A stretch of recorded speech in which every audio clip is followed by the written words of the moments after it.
All right, two different stories. Generals Mark Milley and Kenneth McKenzie testified yesterday on the botched Afghanistan withdrawal. Their testimony contradicting the commander-in-chief. Watch. No one told your military advisors did not tell you, no, we should just keep 2,500 troops. It's been a stable situation for the last several years. We can do that. We can continue to do that. No, no one said that to me that I can recall. I recommended that we maintain 2,500 troops in Afghanistan. Remain consistent throughout, that we should keep a steady state of 2,500, and it could bounce up to 3,500, maybe something like that. Their input was received by the president and considered by the president. There you go. Joining me right now is Kentucky Congressman Andy Barr. He is also a member of the Financial Services and Foreign Affairs Committees. Congressman, thanks very much for being here. Your reaction. Good morning, what Maria. should we be thinking now that you just heard the generals contradicting something that Joe Biden said to ABC News? Let's just point out the generals were under oath. Well, it just underscores once again what a debacle this unconditional retreat was. And we have to wonder now that the generals and even the Secretary of Defense, who's a political appointee, is directly contradicting the commander-in-chief. Either President Biden can't remember what is going on and what advice he's getting at the highest levels, or he's outright lying to the American people about the advice he was receiving. And I have questions as a member of the Foreign Affairs Committee, once again, for the Secretary of State, who told me it was the general's advice to abandon Bagram Air Base. It appears that they can't get their story straight, and once again, this is undermining American credibility on the world stage. Yeah, so where is this going? I mean, should we just watch this and see the back and forth with no accountability? Is anybody going to step down? Well, as you know, Maria, I have called on all of the entire national security team to resign immediately. They bear responsibility, but obviously so does the President of the United States. To think that the President orchestrated this unconditional retreat, this debacle, this disaster, this humiliating surrender to the Taliban that resulted in us leaving Americans behind enemy lines, leaving $85 billion in advanced military equipment in the hands of the enemy, compromising the security of our homeland. We need accountability, and the president should take accountability, and the president's national security team should resign. We are not going to rest until we get all of the facts, and we want to hold this administration accountable. There's legislation that would require an accounting of the Americans still left behind, the equipment that's still left behind. And we in Congress, even if this president is showing weakness with respect to our national security, we want to make sure that this government, the United States government, does not recognize the Taliban as the official government in Afghanistan, and also deny them any access to U.S. taxpayer funding and assistance from international financial institutions. I mean, what a joke. I mean, that we're supposed to acknowledge the Taliban as the government of Afghanistan. Congressman, come on. They pulled off a coup.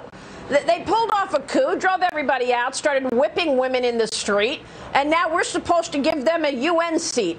General Milley, what an embarrassment. He's defending the calls with his Chinese counterpart during the Trump administration, saying, quote, my loyalty is absolutely to the U.S. Well, it didn't show that when he called his Chinese counterpart, and it didn't show that he's loyal when he spoke with, what, 3, 4, 5 different journalists who were writing books against Trump. You introduced a bill that would force Biden to sanction entities determined to be Chinese military or surveillance companies, including Huawei. Tell me about the legislation. You think this has a shot to go through? Because so far, Joe Biden keeps giving victories to Xi Jinping.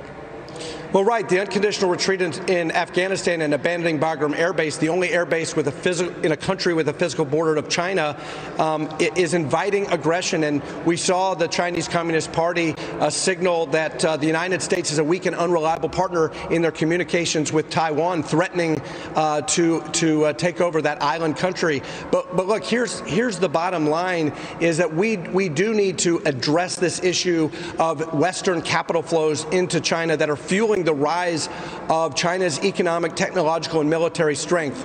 We know that U.S. investors hold about $1.1 trillion in Chinese equities, over $100 billion in Chinese debt. Americans are exposed to companies like Evergrande, Didi, Ant Financial, where we see Western capital being trapped over there. But this goes beyond, Maria, this goes beyond U.S. investor protection. It is about Americans unwittingly financing the rise of Chinese military technology and surveillance companies that threaten U.S. national security.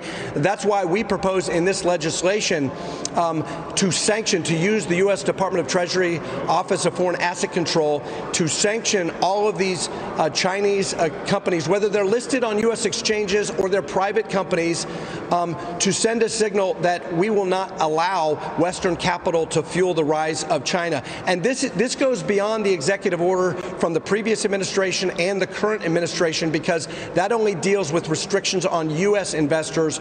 If we use the power of sanctions, we not only get at private companies like Ant, like Didi, pre-IPO companies, but we're also sending a signal to other Western allies and other exchanges located elsewhere. So we have a force multiplier. We have a multilateral impact on denying the Chinese Communist Party access to deep, liquid Western capital markets.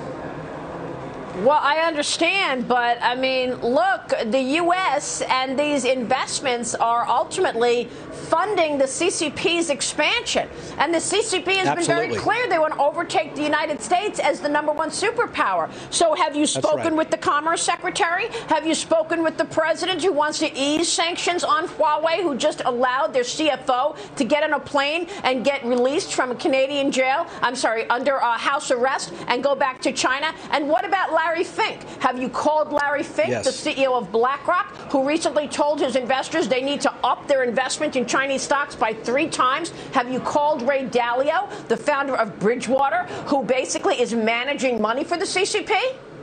Yeah, Maria, you've been on top of this from the beginning, and I applaud your reporting on this and holding these financial firm CEOs accountable. You know, Larry Fink of BlackRock not only said to up the investment, but to triple investment in China. And look, benign investment in benign Chinese companies. We do want to preserve Americans' access to emerging growth markets, and we don't want to counter China by becoming more like China. But at the same time, we want to send a strong signal and a red light to firms like BlackRock and other major banks and financial firms that you cannot undermine U.S. national security. And that's what this bill would do. And it is sending a loud signal to the BlackRocks of the world that Americans should not be financing the rise of communist China. I understand. Congressman, nice work. Thanks very much for being here. Andy Barr. We'll be right back. We're talking about digital assets when we come back.